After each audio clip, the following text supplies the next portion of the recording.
He has been very clear that it is extreme vetting. Extreme vetting. Calling for tougher vetting individuals from travelers from 7 nations is not extreme. We'll dig into the contradictions and confusion in Washington that goes back to former President Obama. That's a red line for us. I didn't set a red line. And continues with President Trump. Is not extreme. The ban. It's not a travel ban. This is a ban. That's not a ban. This is not a travel ban. This is a temporary pause. We're going to have a very, very strict ban. Because when we use words like travel ban, that misrepresents what it is. And as protests mount against the travel order, the Catholic Church is turning up the heat. Tonight, Tampa Bay's Bishop Gregory Parks joins us to explain how the church is taking action. Plus, in state politics, we'll show you how taxpayers got burned on failed job deals. We showed up with a plan to lose money. House Speaker Richard Corcoran joins us to explain his battle with Governor Scott and the showdown within the Republican Party. Both parties spend money like drunken sailors. This is Money, Power, and Politics.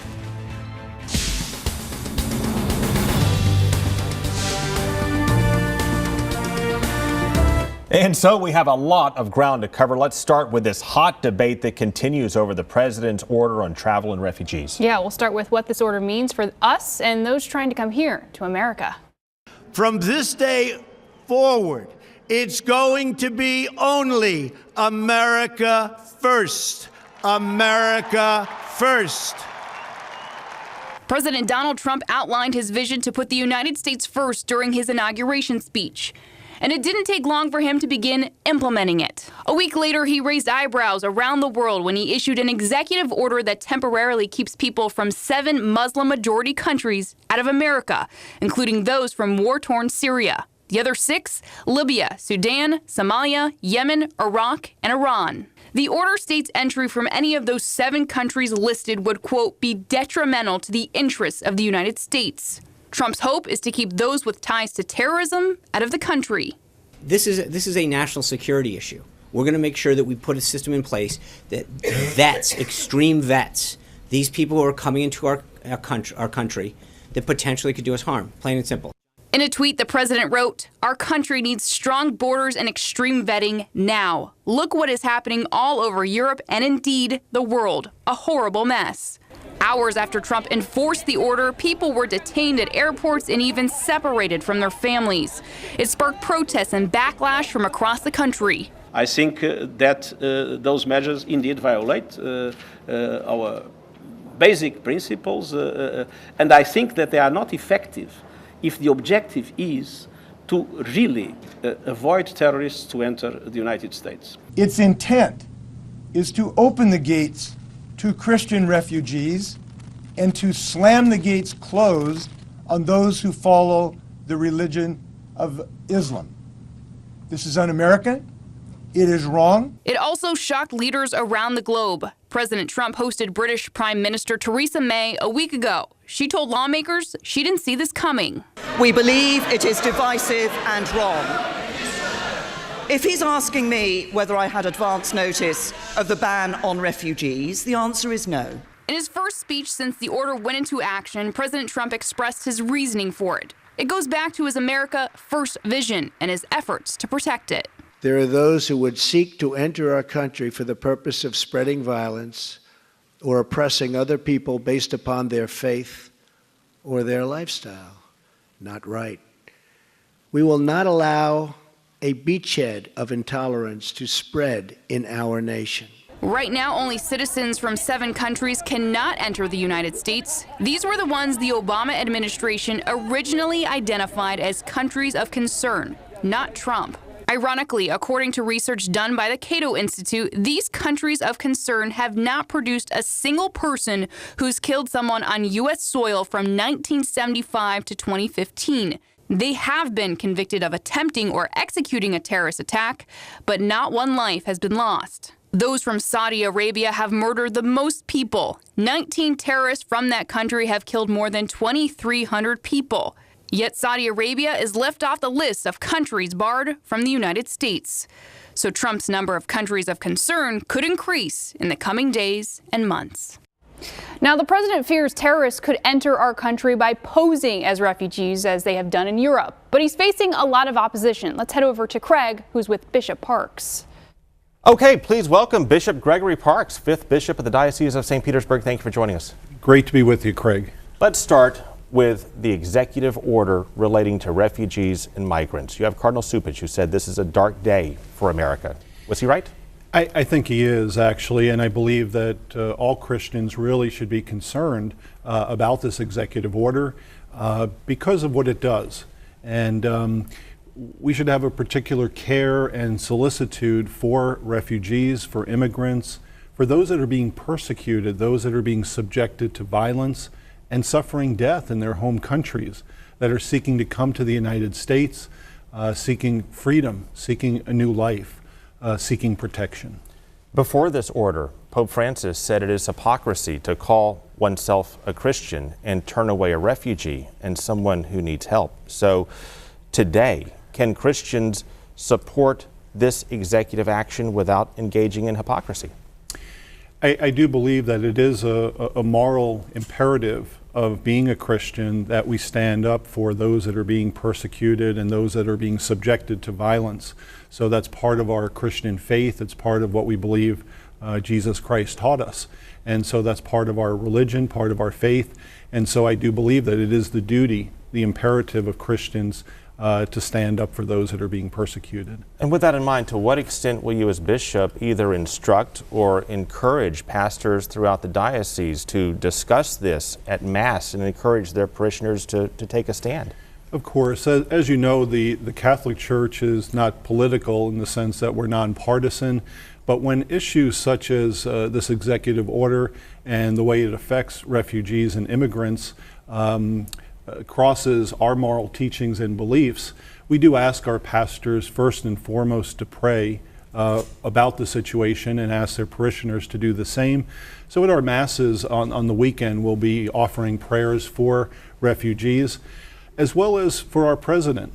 You know, we do pray for President Trump and for our political leaders whenever we gather for Mass on Sundays. So you were ordained as a priest 1999. 1999, yes. 13 years later, you're a bishop. Yes. What do you think that the cardinals and 2 different popes have seen in you for you to ascend to such high levels of leadership within the church in such a relatively short amount of time? That's a very good question, Craig, and I'm not sure I have the exact answer to that other than my call to the priesthood was a call to be a parish priest, to serve in a local community. And I think that's something I always embraced with a great deal of passion when I was a priest.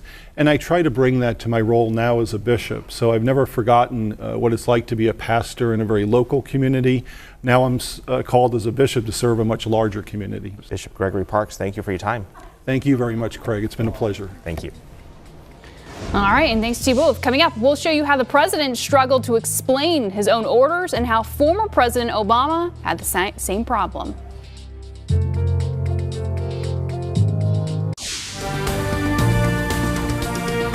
So there's been a lot of confusion over what to call the president's travel order. No, there hasn't. They call it a ban. No, they call it a pause. No, extreme vetting. No, it's not extreme. It's not a ban. Oh, hold on. Now we're contradicting one another. We are. Yeah, we are. It's not a ban. We're contradicting just like President Trump and Obama before that. No, we're not. Our objective is clear. I don't want to put the cart before the horse. The strategy that we've laid out. We don't have a strategy yet. For the past 8 years, That's a red line for us. I didn't set a red line. we called out the Obama administration. If we don't confront this now, Our capacity to execute this mission is not time sensitive. For maddening contradictions. It also presents a serious danger to our national security. The notion that Mr. Assad could significantly threaten the United States is just not the case. Only former President Obama can order an unbelievably small attack that's much bigger than what he's telling us, then back down and launch it in reverse. Limited in duration and scope. unbelievably small. This will be more than just what some people have talked about. A militarily significant strike. Well, Obama admitted that he's not good at optics and had trouble sometimes explaining stuff. And now we're seeing the same challenge with President Trump, especially as it relates to the order on travel and immigration. More people would have flooded into the country in a short amount of time to take advantage before the ban went into effect. The president's spokesman calls it a ban. So does the counselor to the president. This is a ban on prospective travel from countries trying to prevent terrorists in this country. Come to think of it, so does the president himself. We're going to have a very, very strict ban. The ban. This is a ban. Then they rip the media for calling it a ban. I want to go back to the issue of this travel ban. Well, first of all, it's not a travel ban. This is a ban. That's not a ban. We're going to have a very, very strict ban. Because when we use words like travel ban, that misrepresents what it is. And what is it? That is by nature not a ban. I understand your point. It is extreme vetting. And we're going to have extreme vetting. Here, the Trump administration says it's extreme, while the Trump administration says it's not extreme. Calling for tougher vetting individuals from travelers from 7 nations is not extreme. And we're going to have extreme vetting. That is by nature not a ban. I understand your point. It is extreme vetting. It's not extreme. And if all of this is not clear, the Trump administration says it's the media's fault. With all due respect, I think you have been part of the confusion. You have helped cause this. I think that the words that are being used to describe it are derived from what the media is calling this. He has been very clear that it is extreme vetting. Extreme vetting. Calling for tougher vetting individuals from travelers from 7 nations is not extreme. The ban. It's not a travel ban. This is a ban. That's not a ban. This is not a travel ban. This is a temporary pause. We're going to have a very, very strict ban. Because when we use words like travel ban, that misrepresents what it is. All right, well, just ahead, failed job deals and the clash within the Republican Party. House Speaker Richard Corcoran joins us to battle against some of the Governor Scott's top priorities.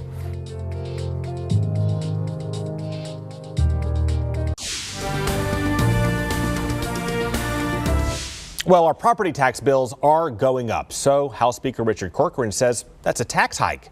Governor Scott says, no, it's not. We're paying more because our home values are going up, not the rates.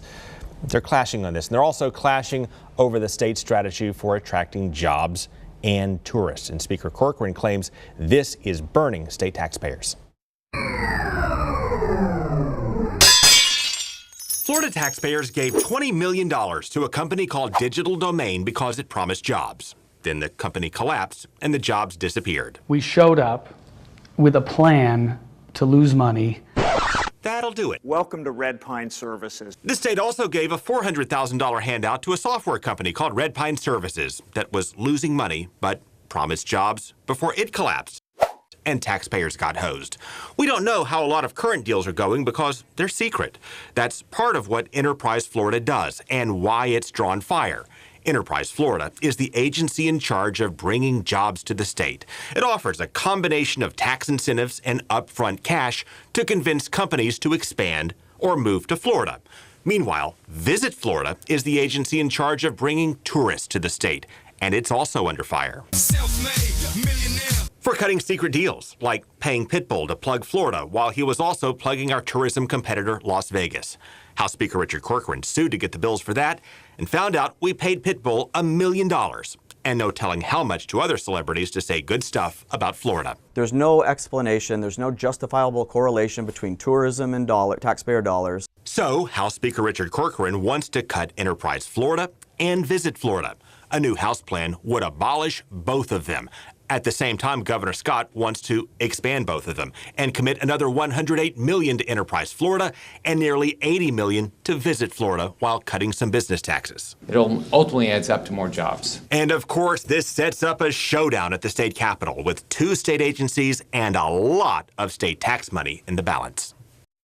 Okay, well, please welcome House Speaker Richard Corcoran. Thank you for your time. A pleasure to be here. So when you have companies like Digital Domain and Red Pine Services that get a lot of upfront money and then just vanish, that's what you're going after. Absolutely. Our issue with corporate welfare, and that's what it is really threefold. The first thing is, why is government in the free market space competing against businesses and picking winners or losers? That's de facto socialism. That's government saying they know better than the marketplace, they know better than the business community, and they can go in there and they can engineer success. The second part was, even if you believe that, which we don't, but even if you believe that, their success is a rampant failure, whether it's Digital Domain, Sanford Burnham, Torrey Pines, just list them out.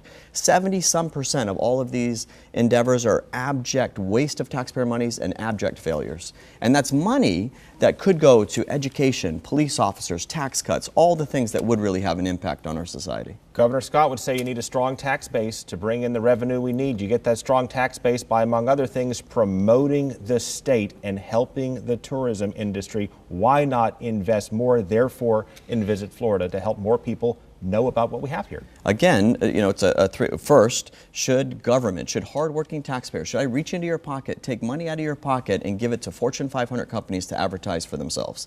We don't believe that should be the case. But to the extent that someone wants to make the argument that this is something that helps us and we get in more revenue, let's look at the facts. Let's look at when we increased money for Visit Florida and tourism went down. Let's look at years where we decreased money for Visit Florida and tourism went up. There's no correlation between what we're spending and what we're getting in return. And so those are, again, we're talking just in the last 5 or 6 years, it went from $25 million to $80 million. And that's an increase of 200% of money that could go to classrooms, could go to helping seniors, could go to tax cuts, all the things that we know work. Governor, Republican leaders have also run on cutting taxes. So explain to me why people's property tax bills keep going up, up, and up. Well, a year ago, what we did is we cut people's property taxes, $30-some per household. We had a press conference afterwards in the rotunda and we said, you know what, we're not going to allow your property taxes to go up to fund public education, and so we did a $400-and-some million tax cut to protect people's homeowners. This year, the budget that the governor just unveiled is a $570 million property tax increase.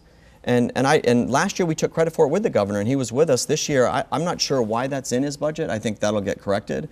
But I can, we've said it over and over in the House. We're not raising people's property taxes. Not today, not ever. We're not raising people's taxes, period. Speaker Corcoran, thank you for your time. Thank you for having me.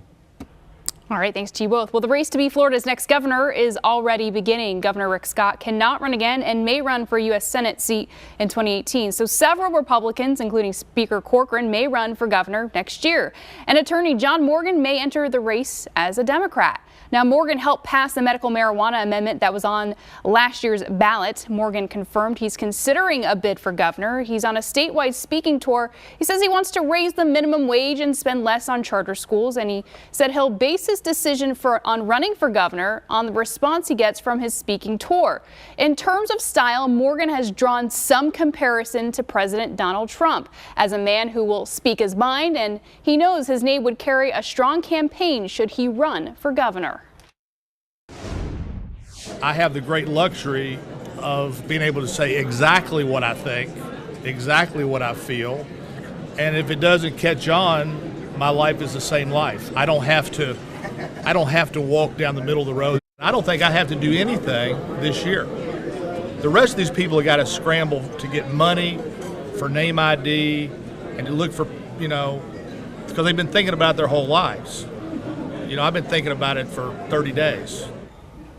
Meanwhile, some other big changes. There will be no trade between the ports of Tampa and Cuba anytime soon. But here in Tampa, the city of Mobile, Alabama, signed a memorandum of understanding that it would open up trade to Cuba. And this comes on the heels of Governor Rick Scott's threats to ports. He said if they do open up trade to Cuba, he would cut off state funding upon them entering into any agreement with the Cuban dictatorship. Victor Mayo, who's a Cuban-American activist in our area, he has relatives who came from Cuba, and he says opening relations with the island country would have brought thousands of jobs to the state of Florida. What's ironic here is the governor of Florida talks about jobs, and we estimate that 20,000 jobs if you open full trade with Tampa and Cuba, because of our close proximity. If you draw a line from Havana or Mariel straight north, the closest, largest port in the entire world, not just Florida, not just the United States, is the port of Tampa. Of course, on the flip side, Governor Scott says we should not deal with a tyrant. Okay, coming up.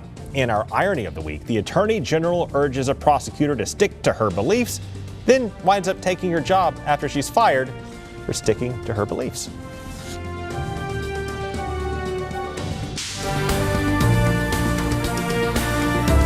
Okay, so we've had a wild week. It's hard to keep a lot of it straight. So we have the acting Attorney General. She is fired for betrayal, standing up for. And right.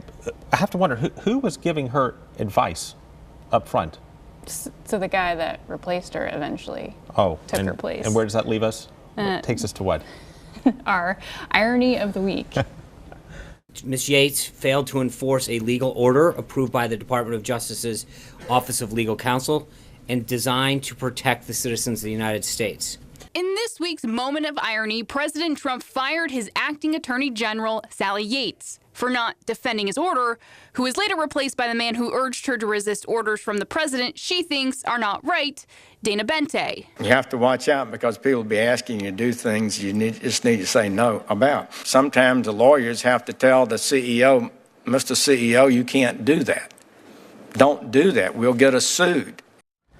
And then Jeff Sessions is the Attorney General. Yeah. Okay, we have other ironies, humor segments, investigations on our YouTube channel, Craig Patrick's Money, Power, Politics. Click subscribe there at the top of the page. You can also catch up on prior shows you may have missed. Programming note, of course, we are back to weekends as we always were before we went nightly over the summer. So that's Saturdays 5:30 p.m., Sunday nights at 11:30 p.m.